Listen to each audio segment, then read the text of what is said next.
So here, let me discuss about this two terms majorly. One is Hadoop and one more thing is big data. Okay, we're having two terms. One is Hadoop and one more thing is big data. So first of all, what is the reason to go for Hadoop? Okay, what is exactly big data? Or we can say that why every company or an organization is moving for Hadoop type of applications. Okay, so what is the main necessity? What is the are they facing any problem? So why they are migrating existing applications to Hadoop framework? Okay, we will discuss this all these scenarios as well. Okay, so before that, let me explain you some basics, and then we can discuss about this. What is the exact term of big data and Hadoop? Okay. So first of all, what is web application? What is web application? So the application which is having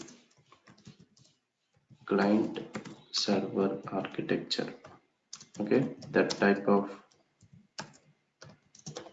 applications we are calling as web applications. So the whatever the applications, okay, whatever the application in which we are having client server model, so that type of applications we are calling as a web applications.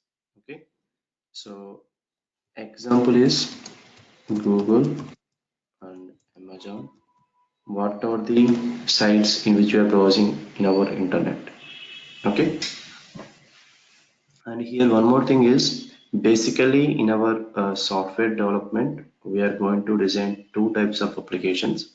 One is web application and one more thing is desktop applications. Okay, but 90% of the applications we are always, I mean, we are designing only web applications when compared to desktop applications. Okay, so now here I'm having a small requirement. So my requirement is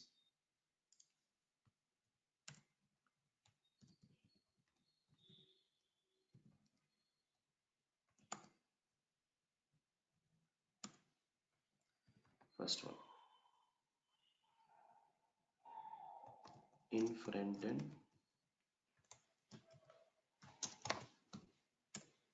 I need to have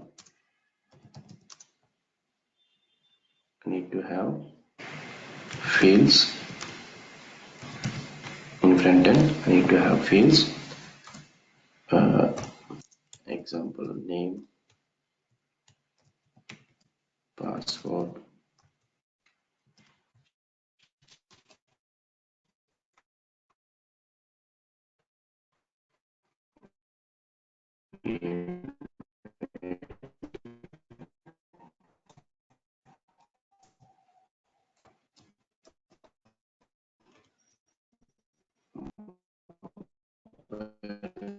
number, like this. Okay,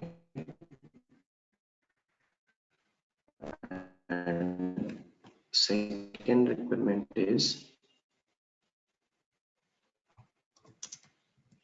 I need to give once I have the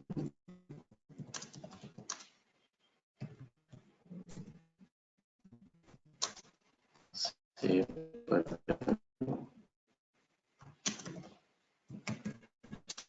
these values need to store. Okay, so just assume that we're having an application which is having with some fields, and just assume that we're having some 4 to 5 fields. Each and every field just I need to provide a value, and just I need to click on save. Once if I click on the save, these values and it need to store to a database. Okay, so this is the small requirement, this is the requirements what I'm having. So same thing, just I will present in our diagram here. Okay, so let us assume that this is our front end.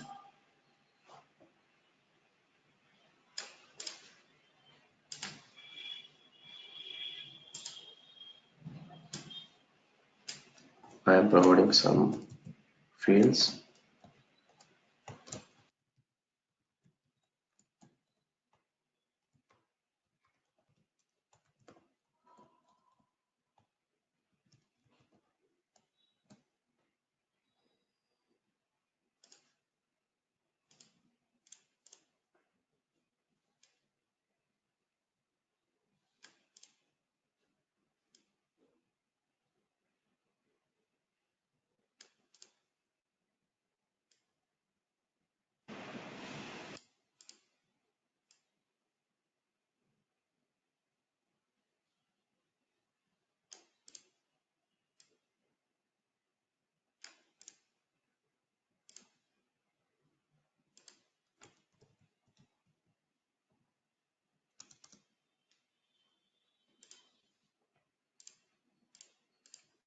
so here we're having some database.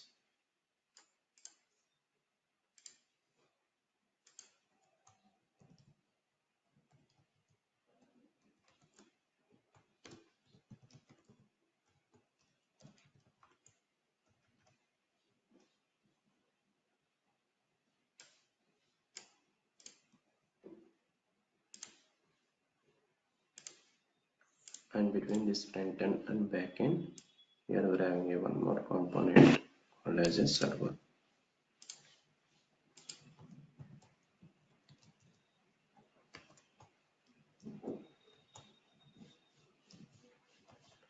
So it can be a Glassfish, Apache Tomcat, or WebLogic, WebSphere. So many service we have.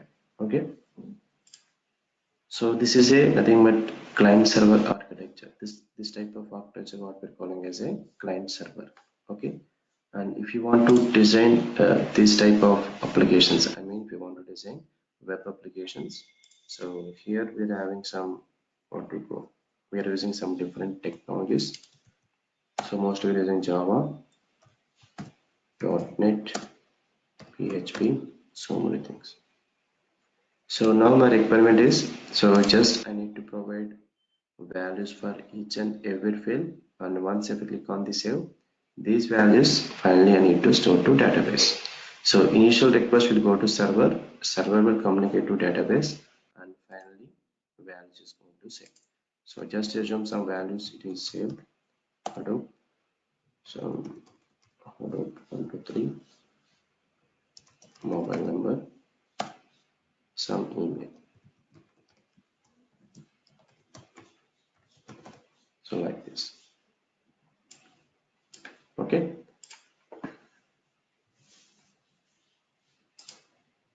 So finally, after saving some values in database, so database itself need to process these values, and these values again it will go to server. Server will communicate, I mean server and it will display the values to front end. Okay, this is a small, I mean layman architecture if you want to design some web applications here. Okay, so now if you observe here Oracle. Okay, what is the main tasks it is doing? What are, I mean, it is doing two types of tasks. One is storage, and one more thing is processing. So these are the two tasks which is done by any database here. Okay.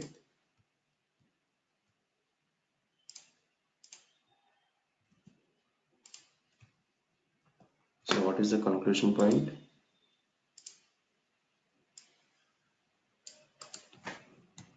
You need RDBMS. You can take it as an Oracle software will perform two tasks. One is storage and one more thing is processing. So these are the two tasks which is done by any database. Okay, so assume that it is a Oracle database,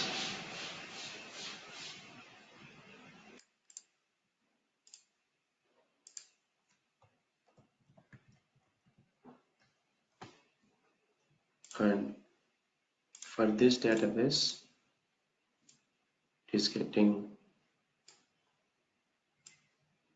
data from different sources. We are getting data from different sources. Okay, and how much amount of data it can store? Oracle database, let us assume it can store 12 GB of data. How much amount of data here? A single Oracle instance can store 12 GB of data. Let us assume. Okay, so just assume that each and every month I'm getting around some 2 GB of data. How much amount of data? 2 GB of data. So whenever these sources are generating data continuously, or let us assume these sources are generating 24 some data, right? So definitely data will grow. So like for suppose each and every month, so each and every month it will data will be grow automatically. 4 GB, 10 GB, so like 14 GB, so like that data will grow automatically. Okay, so just we have assumed that this Oracle instance can store 12 GB of data, but here we're having 14 GB. So definitely this much amount of data we're not able to store in Oracle instance, right? So immediately this software people, software developers and software architects. So what is the immediate solution they're having? They're having a concept called as a cluster. They're having a concept called as a cluster. Okay, cluster is nothing but a group of nodes or a group of machines within a single network. So they will create a multiple Oracle instances here. This is one Oracle instance, and this is one more Oracle instance, and this is one more Oracle instance, like this. So they will create a multiple Oracle instances, and each instance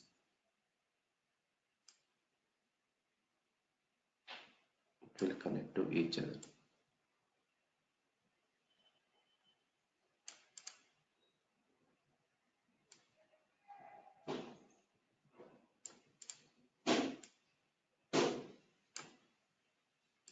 Like this.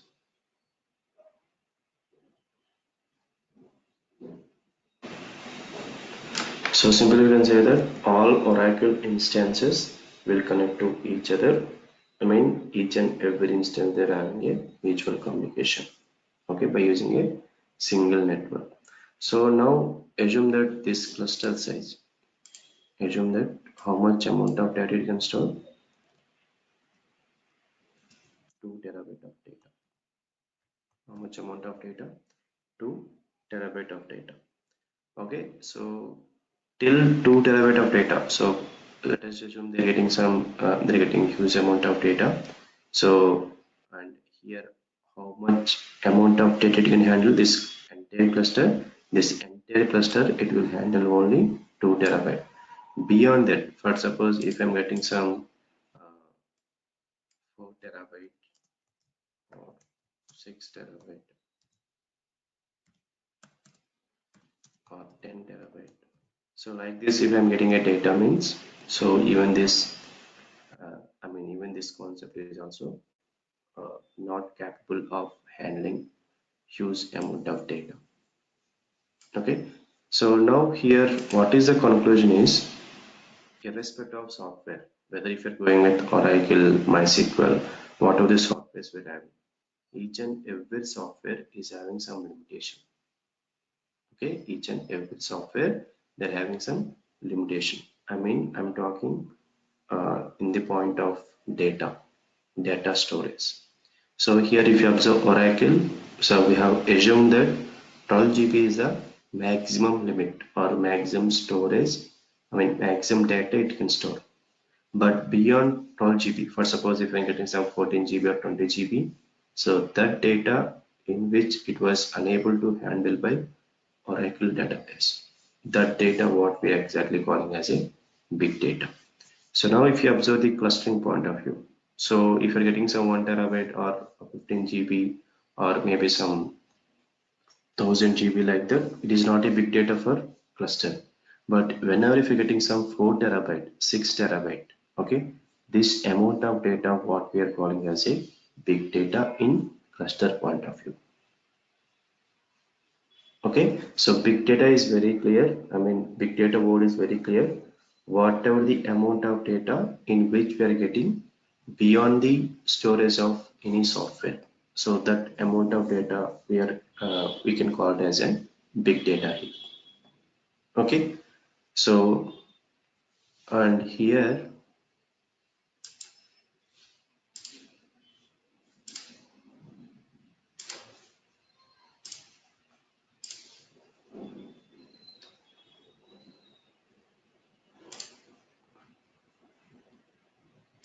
if you observe, this is a course XML. Sorry, course Excel we're having. It is if you observe this size, what is the size it is having here? 57.9 MB, okay, which is a somewhat uh, size is very high. Okay, so now if I am opening this file with Notepad, see here it is taking huge amount of time, like it is taking huge amount of time to open or to process this data. Okay, so I was unable to cancel.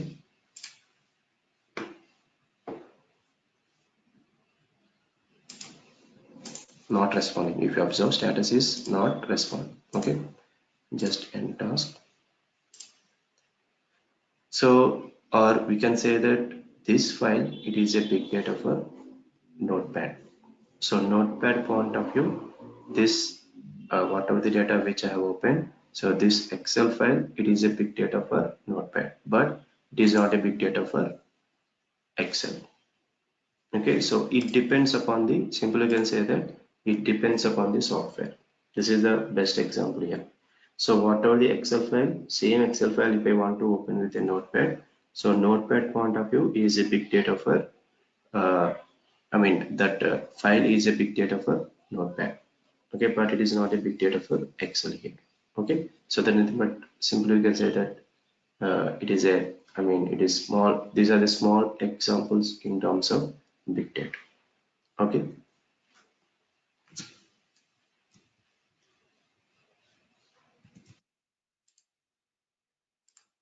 so is it fine? If you're having any doubts or if you are having any questions, let me know.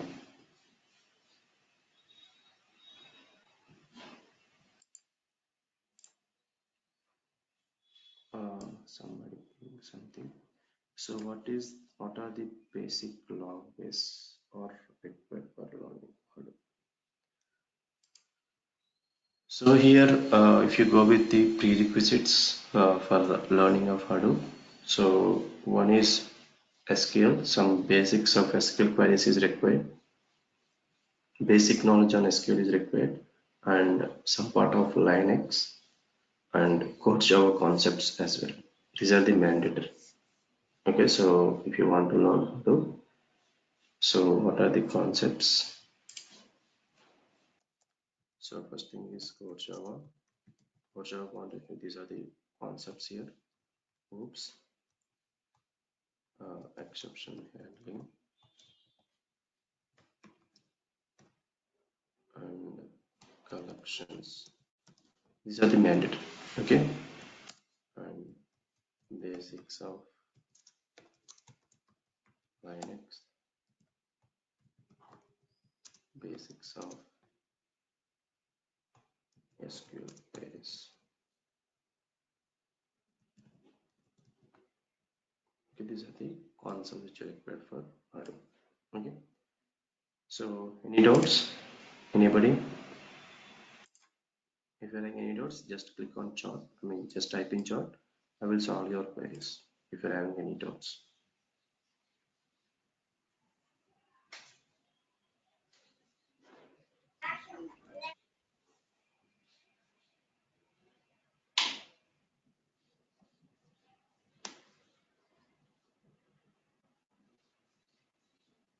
Okay, fine. Okay, so now let me define big data here first of all.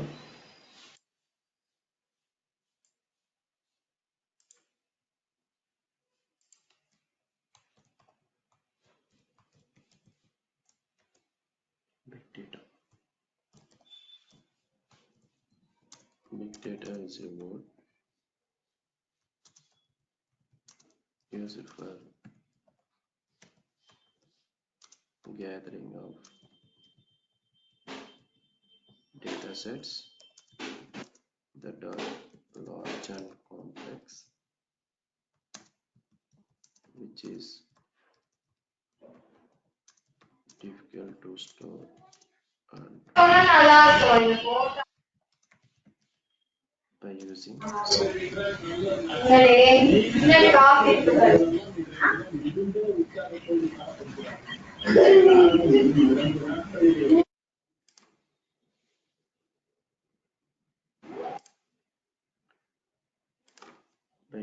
existing database management systems or traditional data processing tools. So what is big data? Big data is a word used for gathering of data sets that are large and complex, which is difficult to store and process by using existing database management systems or traditional data processing tools. Means here our existing RDBMS softwares. It can be Oracle or MySQL.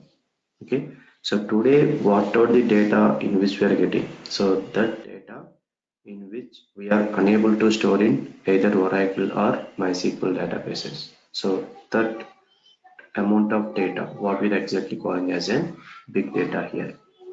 Okay, or simply we can define like this: any amount of data that was unable to store and process by using existing traditional database systems can be termed as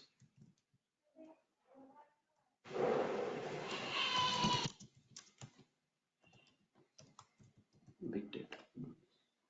Okay, any amount of data that was unable to store and process by using existing traditional database systems can be termed as big data. Okay.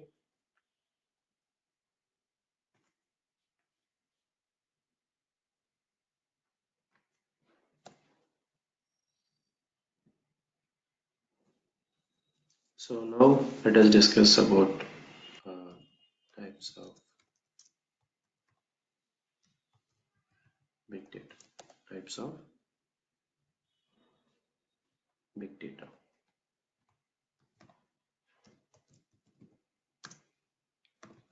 Big data is widely classified or divided into three main types. They are: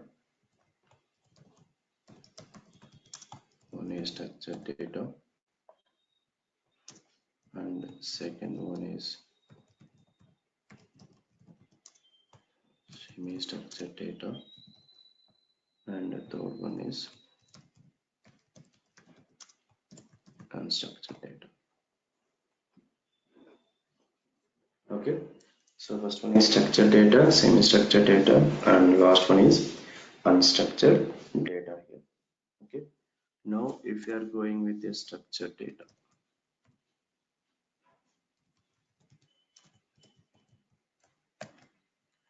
so best example for structured data is our RDBMS office, Oracle or MySQL. So whenever if you are storing some data, some data inside of these databases, it will store in the format of rows and columns. What is the format? What is the format it will store here? Rows and columns. So that type of data, we can say that is nothing but a structured data here. Nothing but it is having a fixed format. So whenever if you want to store some data inside of Oracle database, it will store in the format of rows and columns only. We don't have any other formats. Okay, fixed format, that is nothing but a rows and columns. That type of data what we are exactly calling as a structured data here. Okay, so the data that can be stored and processed in a fixed format is called as a structured data. Okay, the data that can be stored and processed in a fixed format. Here fixed format means you can take it as rows and columns is called as a structured data here. Okay,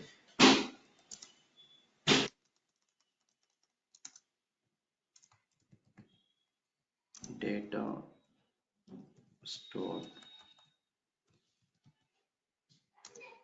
in a relational database management system. Okay, data stored in relational database management systems. Okay, that is nothing but we can say that whatever the data in which we are storing in our uh, relational database management systems or models, so we can say that that data what we're exactly calling as a structured data here. Okay, what is the second one?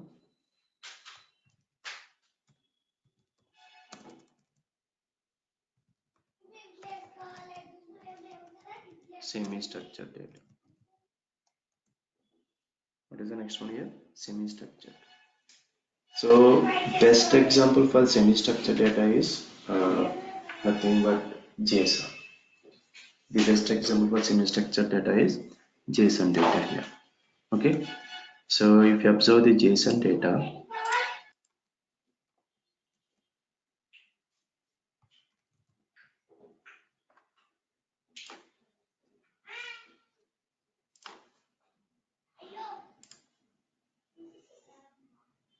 see here, this is what we can say that it is simply a semi-structured data here. Okay, it is the format of JSON. JSON is the best example for semi-structured data here. So this format is not fixed here. Okay, this format it can be varied. For suppose if you observe here, format itself it is varied. Okay, so format is going to be varied, but it looks whatever the JSON formats or JSON rules we're having, samely format will be there, but fields will be is going to be more when compared to uh, different types of JSON data. So now if you observe here, it is clearly we are getting first name, last name, age, address like that. But if you observe some examples, it is a shoes. See, it is here. If you observe JSON data, we are storing in NoSQL databases. So if you observe this Oracle MySQL, it comes under SQL. But if you observe this MongoDB or Elasticsearch, Cassandra, so these databases, so we can say that these are the NoSQL databases. Okay. So on each and every database, internally they are storing in a different formats. So this JSON data, so we can store in our NoSQL databases But within the NoSQL database, if you go with Elasticsearch, so it is a different.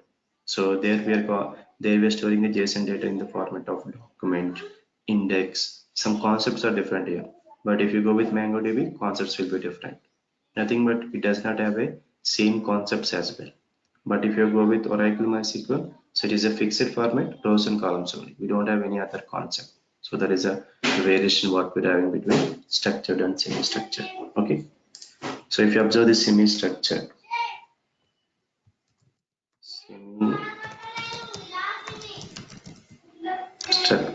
data is a type of data which does not have a formal structure of a data model. So here data model means uh, we can say that it is a schema. So if you want to create some table or if you want to create some databases, create some huge amount of tables. So definitely after creating a table, so definitely we need to insert data. So they're going with a couple of insert statements. So this type of things, what we're exactly calling as a schema. Schema is nothing but a, so once you create a database, within database if you're creating a tables, within table we're having a rows and columns, right? So the nothing but we are having a predefined structure in Oracle. Okay, schema also same thing. Schema is nothing but simply you can say that it is a blueprint for our databases, tables, and rows and columns. Okay, but that type of schemas we don't have in our semi-structured data here. Okay, so the nothing but it does not have a formal structure of data model. So that is we can take it as a table data model. We can take it as a table definition. Table definition in a relational DBMS. Okay, so here best example is JSON. JSON is the best example for semi-structured data here. Okay, and next thing is unstructured data. So unstructured data, the data which have unknown form and can't be stored in RDBMS and also can't be analyzed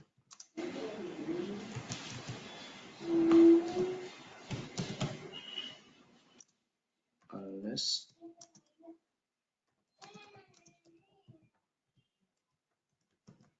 it is transformed into a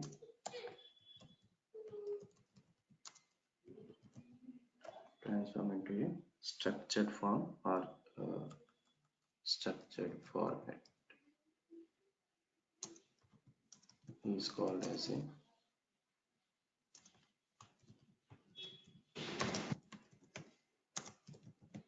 unstructured data. Okay, the data which have unknown form and can't be stored in can't be stored in RDBMS and also can't be analyzed unless it is transformed into a structured format is called as an unstructured data here. Okay, so if you go with data as a 100%, 90% of today's data is nothing but a unstructured data here. Okay, which was it does not have a particular form or we can say that we are unable to store this unstructured data in our RDBMS software here. And if you want to analyze or if you want to do analytics on unstructured data, first of all, we need to convert this unstructured into a structured format by using a different tools or different ecosystems what we're having within the Hadoop. Then only we can go with analytics on this unstructured data. Okay, so best example of unstructured data is so nothing but what we can say that audio files, video, okay, images. So like this. These are the best examples for unstructured data. Okay. So is it fine these things? So if you're having any questions, please let me know. All of you. Any questions you're having? So you can type in chat or you can talk with me.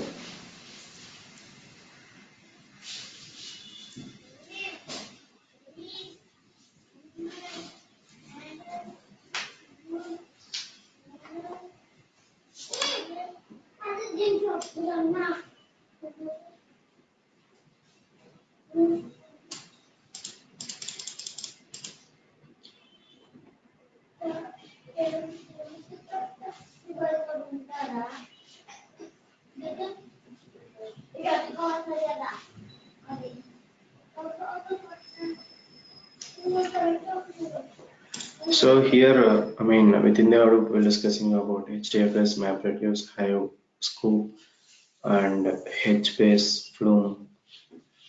Okay, so these tools and Elasticsearch also we're discussing.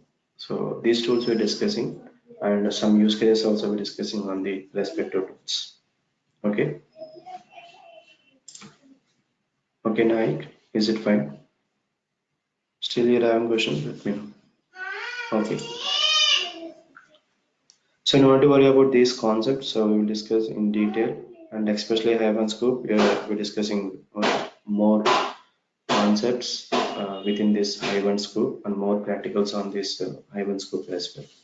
Okay, because if you go with, I mean, whether if any company they're implementing Hadoop or they're already implemented Hadoop framework. Okay, so most of the companies they're focusing on Hive and Scoop. Okay, Hive, Scoop, and one more framework is Spark. These three things are common. These three Hive, Scoop, and Spark, and HDFS. These four things are common for any Hadoop based companies or Hadoop related companies here. Okay. Yes, Spark also I'm going to start, but it will take some time to start on Spark. Definitely, I'm going to start this Spark as well. Okay.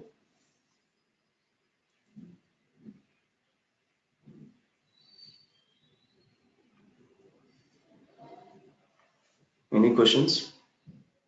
I mean, technically, if you're having any questions, what are the concepts we're discussing? If you want some examples, please let me know so that I will discuss these examples as well. If you want. Yes. The Scala language is mandatory to learn big data or is optional? Sorry. Scala language. When I'm reading about Spark, Apache Spark, they are telling to know Scala. Whether it is mandatory or optional to learn Scala for learn Spark. Yes, let me provide you clarity. Okay.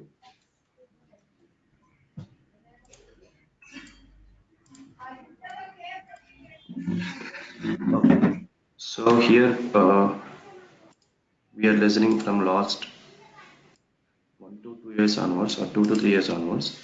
We're using a framework called as a Spark. It is nothing but from Apache. Okay. So first of all, why these companies they're moving with Spark? What is the reason? Okay.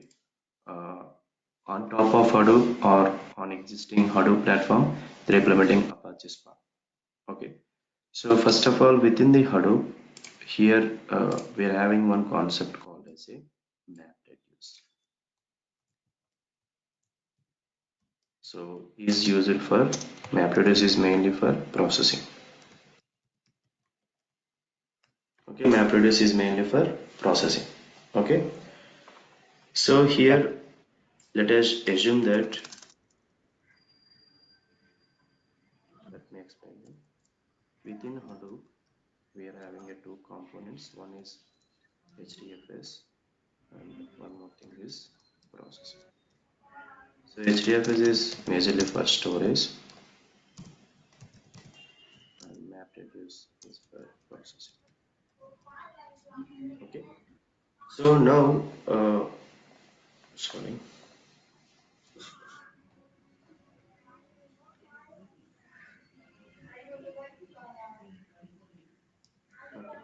So let us assume that in HDFS we are having some 2 terabyte of data. How much amount of data it can store?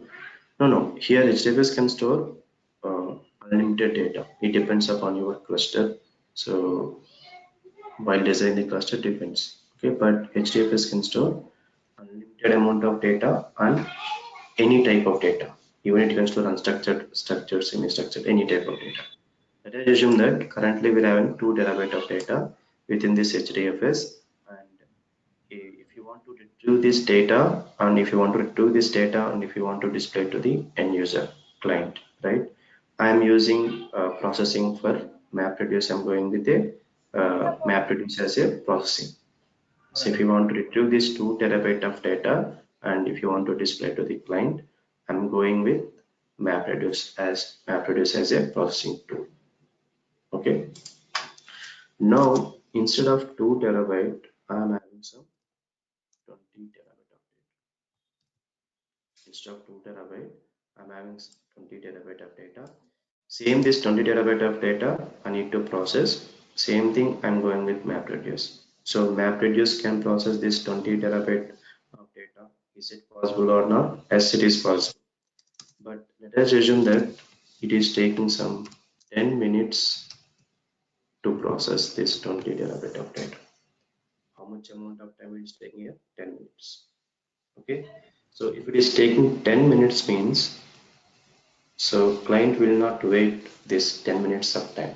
So client is always expect, if you observe the client point of view, so client is always expecting within the seconds, within the fraction of seconds, data need to be displayed, irrespective of amount of data in which we are storing. Okay, so that is one of the reason why the companies they're moving with Spark. So now instead of MapReduce, so they will use process Spark. So that what is the advantage is, so even if you're having some 20 terabyte or 100 terabyte of data, okay, so this Spark will process within the fraction of seconds. Here MapReduce, just we have assumed that it is taking some 10 minutes, right? But Spark it will take only fraction of seconds only.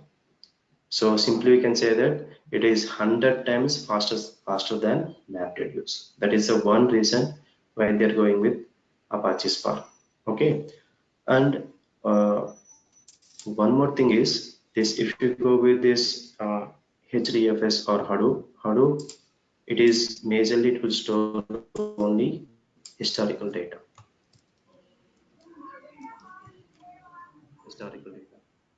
Okay, so now for suppose I am getting 24/7. I mean I am getting some streaming data. If you observe this WhatsApp, so 24/7, so it will get data. Facebook, so it will available 24/7. So data will come at any time, right? So whenever the data is continuous streaming data, okay, whenever the data is coming, so this data I need to store, I need to process. Okay, Spark is mainly used for streaming data also. Okay, whenever the data we're getting from different sources, okay, so it is a streaming. It will never stop. Data will flow continuously. Okay, nothing but is a streaming data. That is a best suitable framework is Spark again. Okay, and if you want to process streaming data, which is the best framework is Spark in today market. Okay, and one more reason is this Apache Spark. Okay, first of all, if you go with the Hadoop framework itself, it is designed by using Java programming language. Same way, Apache Spark framework itself, it is designed by using Scala. Scala language. It's for programming Scala language. Okay, so that is the reason whenever if you want to learn Apache Spark, so we need to go with programming called as a Scala. But here companies are going with Python as well. You can implement Spark framework by using either with Scala or Python. But when I need to go with Scala or Python, it depends upon your complete project and it depends upon your project. For suppose within my project, Okay, for storage, I'm going with HDFS. Okay, processing, I'm going with Spark. For analytics, I'm going with R or on ML, machine learning. Okay, for analytics, and for visualization, I mean for displaying, I'm going with data visualization tools. So like Tableau, Power BI. So these are data visualization tools. Okay. So this is my, I mean, so many technos, so much of things is there. So if this is the thing, okay, so here I'm using this analytics as well, means I'm using R machine learning. But if you, within the machine learning, if you want to line some programming or if you want to line some couple of code, so definitely if you are implementing machine learning is they're going with Python, because Python is having a huge libraries to implement, to design some algorithms within the machine learning. Okay, so if this is the case, so definitely your, if you're implementing Spark means you can go with Python here, because it can, we can get flexibility. So if you're using machine learning with Python means it can easily integrate with Spark as well. Okay, and within Spark we are having a separate module called as Spark plus ML. Also we are having a separate module. Okay, so within your project, if you are implementing both of these technologies, then Python is the best programming language here. Okay, so machine learning is also supported by Scala as well, but only drawback is Scala does not have a huge amount of library. Only if you want to have, so much of predefined library is available in Python when compared to Scala. That is a major advantage what we're going to going with Python. What is the main? It is a major advantage of Python when compared to Scala. And machine learning, if you want to implement some algorithms, so we need to have so many predefined libraries, that all predefined libraries it is available within Python when compared to Scala. That is the reason if you are searching or if you're implementing some projects in machine learning, definitely they'll go with machine learning and even R. It depends. Okay, they will not go with Scala. So if that is the case, definitely they are going with Spark with Python. But within your project, you are purely implementing only Hadoop and Spark means, so definitely you can go with Scala as well when compared to Python. Okay. So is your doubt is clarified? Yes. Thank you. Fine.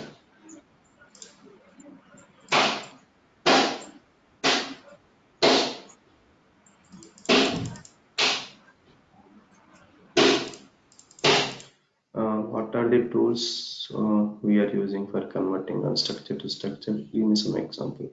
So for unstructured to structured, we can go with the MapReduce. MapReduce is the best processing tool, so you can convert this unstructured to structured. Okay.